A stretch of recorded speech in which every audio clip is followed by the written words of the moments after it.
Bom, torcedor vascaíno, vambora para mais um vídeo, mais um Acorda Vascão, aqui no nosso canal do Gigante Vasco. O primeiro vídeo desse domingão, ou aliás, né, talvez um dominguinho, porque é um domingo duro pro torcedor, onde de fato cai na cara da torcida Cruz Maltina a realidade. Olha, vascaíno, a realidade, se tratando de Vasco, ela é muito dura, tá?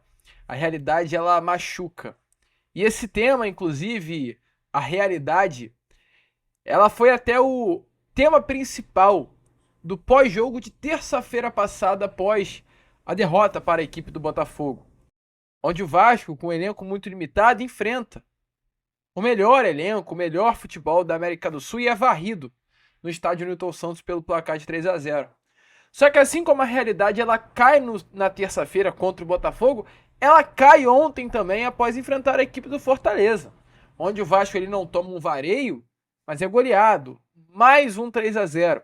6 gols em 2 jogos. 2 partidas, meu amigo, que infelizmente fazem o vascaíno hoje olhar para esse trabalho de campo do Rafael Paiva e não ter certeza e não ter convicção alguma se esse trabalho dará ou não certo em 2025. Marcelo Santana, ele, como diretor executivo do Vasco, em determinado momento ele disse o seguinte em uma entrevista coletiva, que o campo fala. Aspas utilizadas pelo Marcelo Santana, até sobre o trabalho à época do Rafael Paiva, quando questionado, Marcelo, o Paiva vai ficar? O Paiva vai sair? E esse era o discurso adotado por essa diretoria do Pedrinho. Ele falou, Marcelo Santana respondeu, que o campo iria falar. E se o campo fala, eu gostaria de perguntá-lo, Campo? Oi, Campo, muito prazer, tá, Campo? Eu sou o Lucas. Campo, eu quero saber de você. Se você fala, se você conversa, Campo, o que você tá achando do Vasco da Gama de Rafael Paiva? Porque eu acho que esse Campo aí ele não vai falar, não. Ele vai chorar, vai reclamar, vai criticar, vai tentar responder, porque falar passa longe desse time do Vasco falar alguma coisa. É zero conexão, é muito ruído no sinal para ver aí uma troca entre o campo e o torcedor. Mas enfim, a gente vai falar sobre isso porque realmente a situação hoje dentro do Vasco é muito preocupante com relação a esse trabalho do técnico Rafael Paiva. Antes de começar o vídeo, porém rapidinho, né, como a gente sempre faz aqui com vocês, teremos pela frente, tá, muita novidade, por incrível que pareça, é um boa noite gigante, um acorda Vascão, perdão, cheio de informações. A gente vai falar sobre a questão envolvendo a SAF aí. Ontem a gente teve informação bem minutos após a partida do Vasco, bem importante com relação aí a SAF Cruz Maltina. Teremos aí um Acorda Vascão cheio de novidades para todos vocês. Porém, como a gente sempre fala aqui no canal, né, rapidinho, como sempre faço, quero dar as boas-vindas a todos vocês que estão chegando aqui pela primeira vez. Quero agradecer aí a todo mundo que teve ontem na nossa live de pós-jogo. Em lives assim, vejo como é grande a torcida do Vasco. Porque eu não sou alguém que tem esse costume de fazer pós-jogo. Tô com esse costume de 4, 3 jogos pra cá, pós-jogo em live, né? E, gente, mais de 800 pessoas é um motivo de muita felicidade pra mim por saber que o negócio tá fluindo, tá indo e por saber principalmente o quanto a nossa torcida é grande. Isso é o que me dá um pouquinho mais de vontade de estar aqui, porque, sinceramente, tá nessa madrugada de domingo, porque eu gravo vídeo de madrugada, pra falar de Vasco, após o Vasco ele não me entregar absolutamente nada dentro de campo, é muito duro, é muito complicado. Mas enfim, muitas informações, por favor, se inscreva, volta a repetir, tá duro, tá difícil, tá chato. Infelizmente é a realidade vir aqui falar de Vasco da Gama para vocês, mas é um compromisso que a gente firmou e a gente vai ficar aqui até o final falando de Vasco. Então se inscreva, curta o vídeo, compartilhe, ative o seu sininho de notificação. Vambora aí, né, trocar essa ideia nesse Acorda Vascão. Show, Vascaíno! Vamos que vamos, então, sem muita enrolação, falar, é claro, logo de Vasco da Gama, porque ontem, lá na Arena Castelão, o Vasco, que iniciou a rodada na 9ª colocação, enfrentou a equipe do Fortaleza, atual terceiro colocado do Campeonato Brasileiro. E o Vasco perdeu, tá? Mais uma derrota pelo placar de 3-0. O jogo onde o Fortaleza ele simplesmente faz assim, ó. Vasco, Toma a bola. Toma, faz o que quiser com ela. Que eu sei que você não vai ter capacidade alguma para me levar a perigo. O Juan Pablo Vojvoda é um baita técnico, né? É um técnico fenomenal. Até porque, se a gente olha para a equipe do Fortaleza em si, me desculpe aos atletas, ao elenco do Fortaleza, não é nada demais. A equipe do Fortaleza, gente, não é nada demais. Hoje, né, o zagueiro titular do Fortaleza é um atleta que não tinha espaço no Vasco em 2011, 2010, que é o Tite. O Tite é titular e ídolo do Fortaleza. Então, quando eu vejo o Tite na zaga de um adversário, eu tenho a convicção de que o trabalho da equipe, do clube, se for bom, é muito mais por um mérito do técnico, porque realmente por uma qualidade do elenco. Fortaleza tem Tite na zaga, o Fortaleza tem Tinga na lateral direita, o Fortaleza tem Kusefic na zaga, paraguaio que o Vasco namorou no início da temporada e que muitos de nós reclamamos por ser um atleta que caiu com o Coritiba no ano passado. Fortaleza é uma equipe que tem Iago Pikachu, que foi execrado no Vasco recentemente. Fortaleza é uma equipe que tem Breno Lopes, que o torcedor execrou quando se tornou viável a possibilidade de uma contratação. Fortaleza tem o Martínez, que ontem deitou e rolou contra o Vasco da Gama, que foi rebaixado com o América Mineiro no ano passado e foi especulado no Vasco esse ano. O time do Fortaleza não é essa...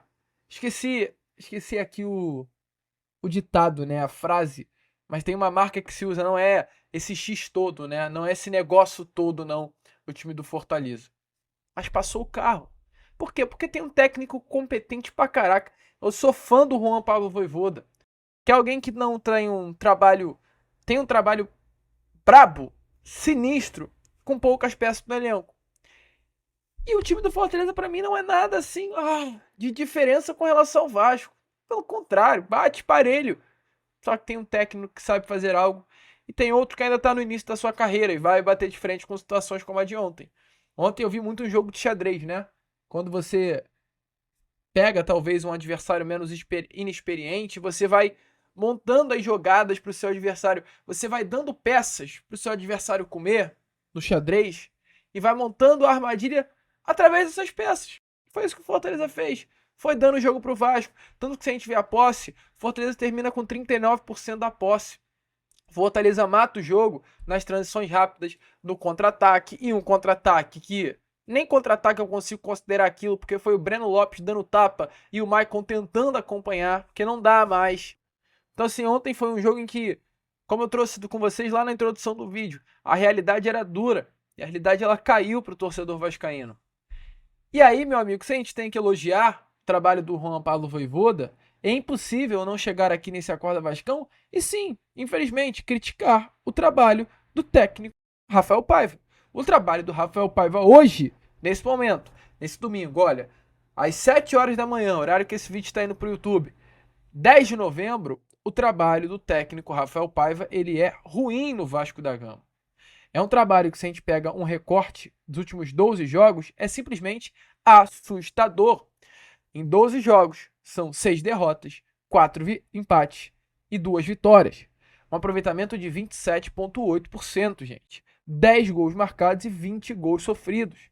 12 grandes chances criadas apenas e 36 grandes chances cedidas. Ou seja, o Vasco ele cede ao seu adversário o triplo de grandes chances do que ele consegue fazer em comparação. São 129 finalizações do Vasco, sendo que dessas 129, 36 no gol. Então o Vasco ele tem uma média de 2 finalizações no gol por jogo. É muito pouco. Isso evidencia como é sem criatividade, sem ideia, o trabalho do técnico Rafael Paiva, gente. 45% em média de posse de bola. É um trabalho muito fraco. É um trabalho muito ruim. É um trabalho de fato vascaíno. Assustador. E não me venha com papo que foi uma tabela difícil, porque eu não consigo acreditar nisso. Essa sequência ruim do Vasco, ela começa no jogo contra o Atlético Paranaense pela Copa do Brasil, onde o Vasco é derrotado jogando na Arena. E aí o Vasco empata com o Flamengo, perde para o Palmeiras, empata com o Cruzeiro, perde para o Atlético Goianiense pela Copa do Brasil, empata com o Juventude em casa em São Januário, perde para o São Paulo, empata contra o Atlético Mineiro pela Copa do Brasil em casa, vence o Cuiabá e vence o Bahia. E aí perde esses 2 últimos jogos para Botafogo e Fortaleza. No mínimo, era uma vitória contra o Juventude, que poderia ter acontecido. Era um empate contra o Atlético Mineiro, era um empate contra o São Paulo, era um empate ontem contra o Fortaleza. A sequência foi dura, foi pesada, mas os resultados são muito abaixo. E aí, meu amigo, se tem um desempenho tão abaixo, a pontuação, olhando nesse momento, é de levantar as mãos para o céu e agradecer pelo fato, né, de a gente ter conseguido aí esses 6 pontinhos contra Cuiabá e Bahia, que hoje levam o Vasco a 43 pontos na tabela de classificação do Campeonato Brasileiro, como está aparecendo aí na imagem a vocês, que nos livra de uma queda da Série B do Brasileirão. O Vasco hoje não cai por conta desses 43 pontos. Ainda temos pela frente mais 5 partidas, ou seja, 15 pontos em disputa. Mas, infelizmente, se hoje a queda não irá acontecer, hoje se distancia aquele sonho que a gente tanto comentou aqui da Libertadores. Ontem, o Bahia, ele enfim, como a gente pensou, não vence o Juventude na Alfredo Jaconi, perde pelo placar de 2-1. O Cruzeiro, porém, vence o Criciúma, uma derrota viável, factível, pelo placar de 2-1. E aí o Cruzeiro fica 4 do Vasco e o Bahia fica 3. Teremos um G7 sendo aberto. O que é meu alento? O que é a minha esperança aqui? O Cruzeiro vencer uma Sul-Americana, abrir um G8. E se o Atlético perder as duas, o Atlético perdendo as duas finais hoje para o Flamengo e para o Botafogo da Libertadores, teremos um G9.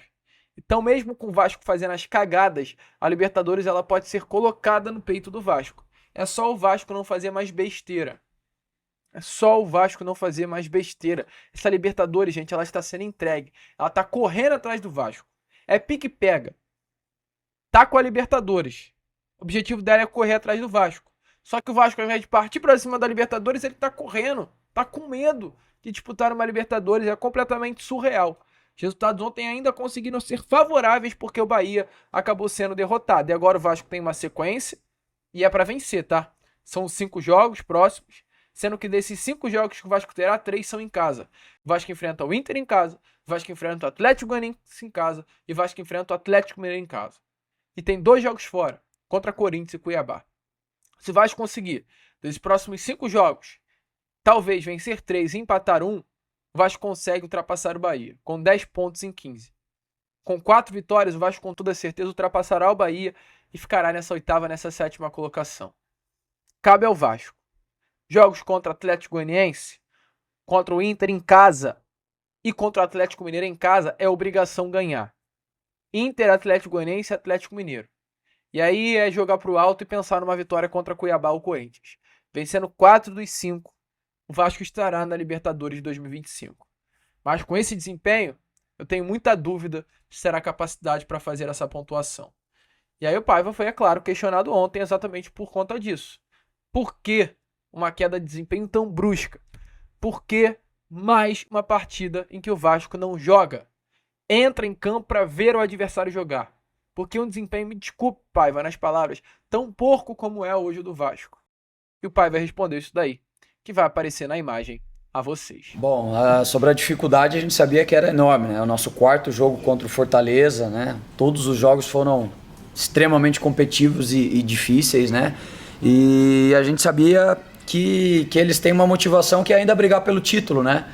Ainda mais com o empate do Botafogo hoje, a gente sabia que uma vitória eles iam reduzir e eles iam buscar essa vitória a todo custo, né? E a gente sabia que ia ser muito difícil, a gente tinha total consciência.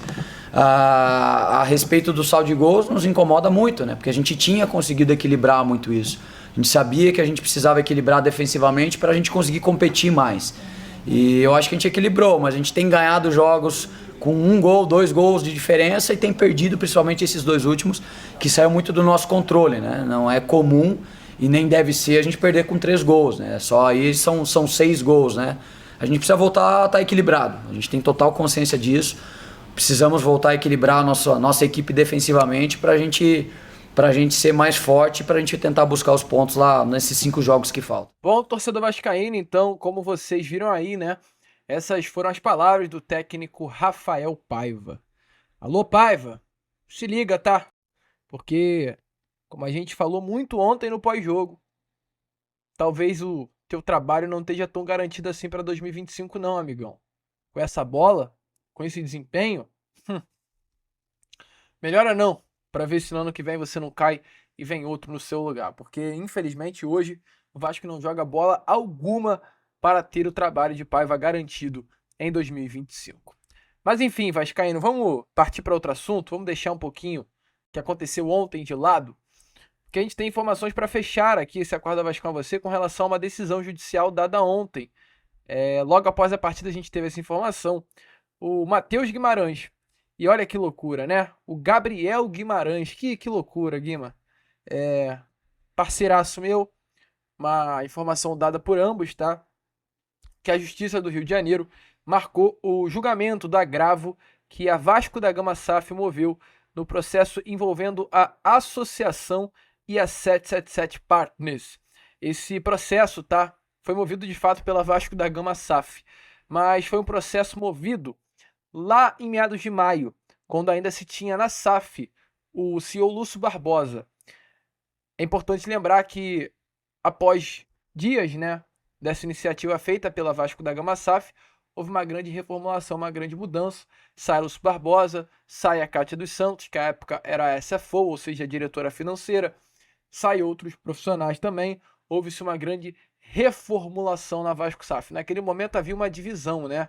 A Vasco da Gama SAF era uma e o Vasco Associativo era outro. Então, assim que o Vasco Associativo entra na justiça contra a 777, a Vasco SAF entra na justiça contra o Vasco. Olha que insanidade também, né? E é por isso que você, me desculpe, papo aqui de amigo, pensando no lado amigo. Você tá criticando o Pedrinho? Você, como torcedor, tem todo motivo para criticar. Todo motivo. O torcedor ele tem todo motivo para criticar. Mas, de uma forma racional, a cagada que o Pedrinho também livrou o Vasco nesse ano, meu amigo, não tá escrito. Eu não quero nem imaginar, eu não gosto nem de imaginar onde o nosso Vasco estaria se o Pedrinho não tivesse tomado aquela atitude em maio. Mas enfim, né? Em maio, ainda sob o comando do Lúcio Barbosa, da Cátia dos Santos, assim que o Vasco, o Clube de Regatas Vasco da Gama, o associativo sob o comando do Pedrinho, entra na justiça contra a 777, né, requerendo as ações, a Vasco SAF entra a favor da 777 e contra a associação. À época, é importante lembrar, né, tivemos aí uma suspensão. Esse recurso, no caso, feito pela Vasco SAF, pedindo um efeito suspensivo, foi negado, mas tivemos a informação aí que nesse momento foi-se marcado o julgamento. Qual era o grande objetivo da Vasco SAF à época? Além de um efeito suspensivo da decisão, ou seja, o objetivo da Vasco SAF era que o controle da SAF permanecesse nas mãos da 777 e não fosse passado para o associativo. A empresa, a Vasco SAF, ela também pediu o equilíbrio dos poderes para proteger a governança e os funcionários e a constituição de um conselho de administração mais equilibrado. Ambos os requerimentos foram negados aí pela justiça. E como houve essa negativa, o Vasco, no modelo associativo, né, seguiu no controle da SAF e segue desde então. Controle do Vasco SAF é feito pelo Clube de Regatas Vasco da Gama, ainda por uma decisão em caráter de liminar que foi dado lá em maio. Hoje o CRVG, o Clube de Regatas Vasco da Gama, ele gera a SAF em caráter de liminar. Não há nada confirmado, não há um martelo batido. Martelo será batido, na arbitragem da FGV que vai acontecer já já.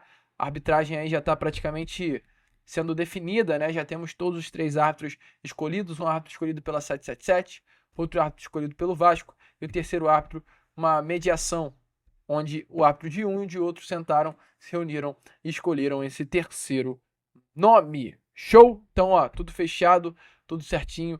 Em breve aí teremos esse acordo sendo definido pela FGV, já que Vasco e EQEP não se definiram, mas teremos aí, né, no caso, informação importante, esse julgamento do recurso envolvendo Vasco SAF, 777 Partners e associação. A ver aí o que irá acontecer essa sessão, só para trazer, né, estará acontecendo exatamente daqui a 17 dias, no dia 27 de novembro, a 1h da tarde. Show? Vamos que vamos então, uma boa notícia aí tanto do Gabriel Guimarães, do Guima, meu parceirão, e do Matheus Guimarães. A gente fica por aqui. Esse foi o nosso... o nosso Acorda Vascão, primeiro vídeo ainda desse domingão. Já já estaremos de volta com o nosso Fala Gigante. Hoje deveremos estar aqui mais cedo, volta aí de meio-dia, 1h, talvez até em live. A gente está aqui para falar de Vasco, fechou? Vamos que vamos, se inscrevam, compartilhem. Como a gente sempre fala aqui no canal, saudações vascaínas.